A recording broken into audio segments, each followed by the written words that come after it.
2008년 10월, 미국 펜실베이니아의 한 시골 마을에 있는 교회에서 한 발의 총성이 울렸습니다.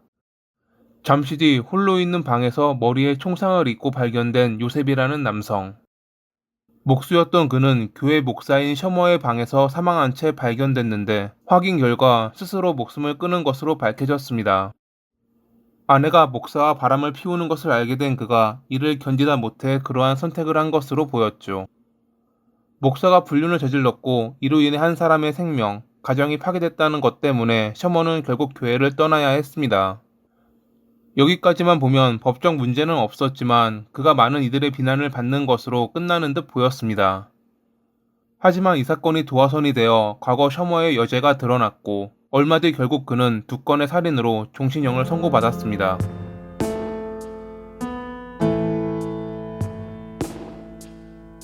요셉이 죽기 3개월 전인 2008년 7월 15일, 미국 펜실베이니아 포코노 산맥의 한적한 도로를 달리던 남성은 가드레일에 부딪혀 사고가 난 듯한 차량을 보았습니다.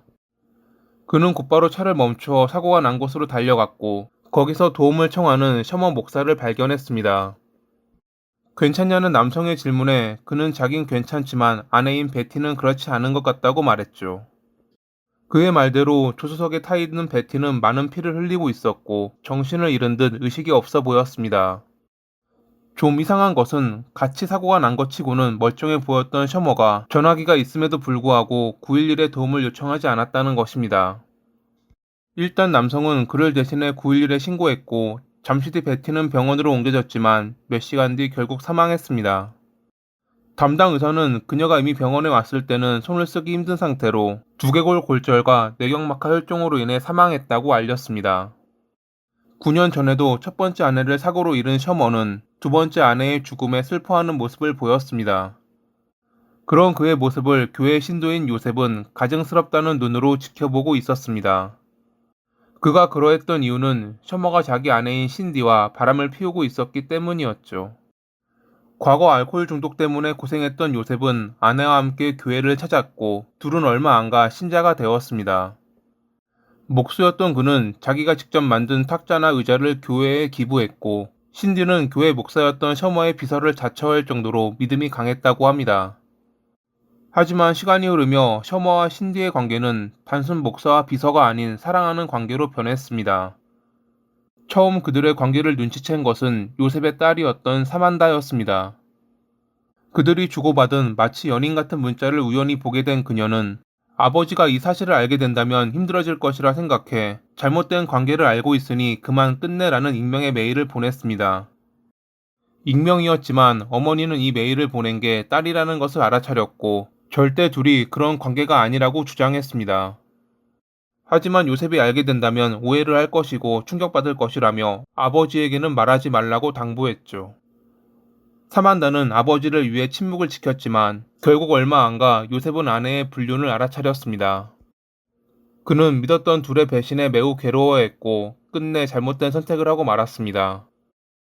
요셉이 죽기 전날, 신디는 아이들을 데리고 언니의 집으로 갔는데 일부러 그의 전화를 받지 않았습니다. 아이들에게도 받지 못하게 했죠. 아침이 되어서야 메일을 확인한 사만다는 나를 사랑한다면 연락해달라는 아버지의 음성 메시지를 들을 수 있었습니다. 하지만 이때 이미 그는 셔머에게 주었던 자신이 만든 책상 위에서 스스로 생을 마감한 상태였습니다. 사만다는 아버지의 죽음을 괴로워하며 고모인 로즈에게 알렸고 로즈가 교회에 이 사실을 밝히는 바람에 셔머는 쫓겨났습니다. 처음 사건을 담당했던 바그너 형사는 요셉의 죽음에 셔머와 신디가 연관이 있을 가능성을 염두에 두었는데 전문적인 확인 결과 타살일 가능성이 아예 없다고 밝혀졌습니다. 하지만 셔머를 조사하던 중 과거 그의 두 아내가 사망한 사건이 무언가 이상하다는 것을 감지한 형사는 이를 조사하기로 마음먹었습니다. 우선 3개월 전 일어났던 베티의 죽음은 당시 사고로 처리됐지만 자세하게 살펴보니 이상한 점들이 드러났습니다. 당시 셔머의 말에 따르면 그녀가 턱 통증을 호소해 병원으로 가는 중이었는데 갑자기 도로로 튀어나온 사슴을 피하려다 가드레일에 부딪혔다고 합니다. 아내가 아파 급한 마음에 시속 80km로 달리는 중이었고 그녀가 안전벨트를 하지 않아 큰 부상을 입고 사망했다는 것이 그의 주장이었습니다.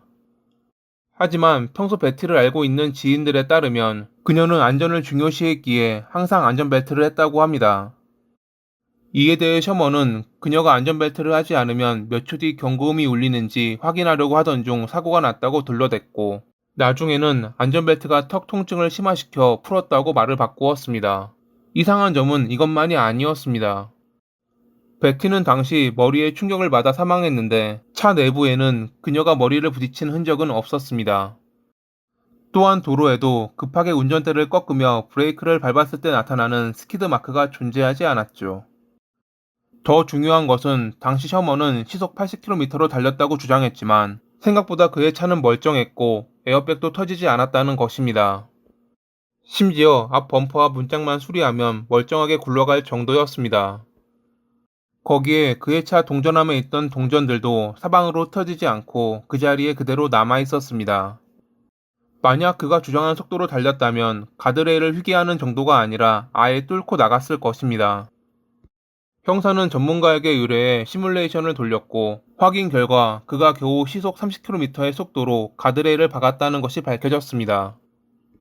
2008년 12월에 영장을 통해 셔머의 집을 수색했고 그의 차고에서 혈흔 자국이 발견됐습니다.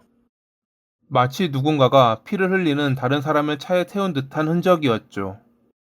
이에 대해 셔먼은 몇 개월 전 아내와 함께 차고에 쌓여있던 나뭇더미를 옮기던 중 둘 다 베이는 바람에 피가 흐른 것 같다고 주장했습니다. 하지만 곧 형사는 그가 거짓말을 한다는 것을 알아차렸습니다. 그가 아내와 함께 옮겼다는 나뭇더미 아래에 깔린 신문의 날짜는 2008년 9월. 이는 베티가 사망하고 2개월 뒤 발행된 신문이었습니다. 즉 나뭇더미는 그녀가 죽고 나서 옮겨진 것이었죠.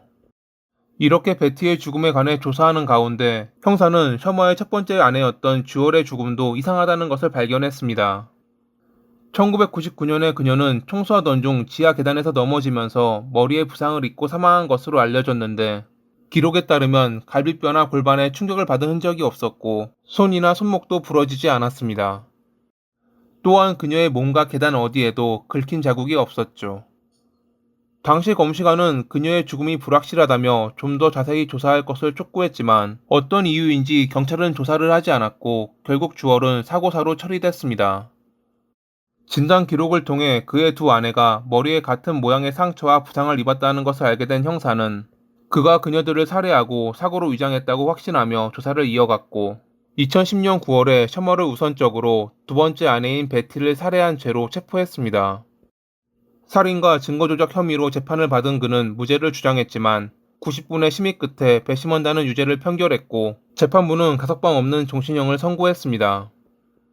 이어진 첫 번째 아내의 살인 사건에 대해서는 검찰과의 합의를 통해 3급 살인 혐의에 대해 이의를 제기하지 않고 재판을 받지 않기로 하며 20에서 40년의 징역을 확정받았죠. 이는 노 콘테스트라는 것으로 형사법 절차에서 피고인이 자신에게 제기된 혐의에 대해 유죄나 무죄를 주장하지 않는 것을 뜻하며 유죄를 인정하지는 않지만 처벌은 받아들이겠다는 것을 의미합니다. 어찌 보면 그에게 있어 이는 최후의 저항이나 마찬가지였죠.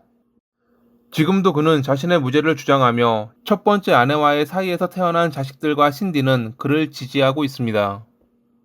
오늘의 이야기는 한 인간의 이중성과 도덕적 타락, 그리고 정의가 실현되는 과정을 여실히 보여주었습니다. 요셉의 죽음이 헛되지 않았음을, 그리고 언젠가는 진실이 밝혀진다는 것을 기억하며 이만 마칩니다. 항상 시청해주셔서 감사합니다.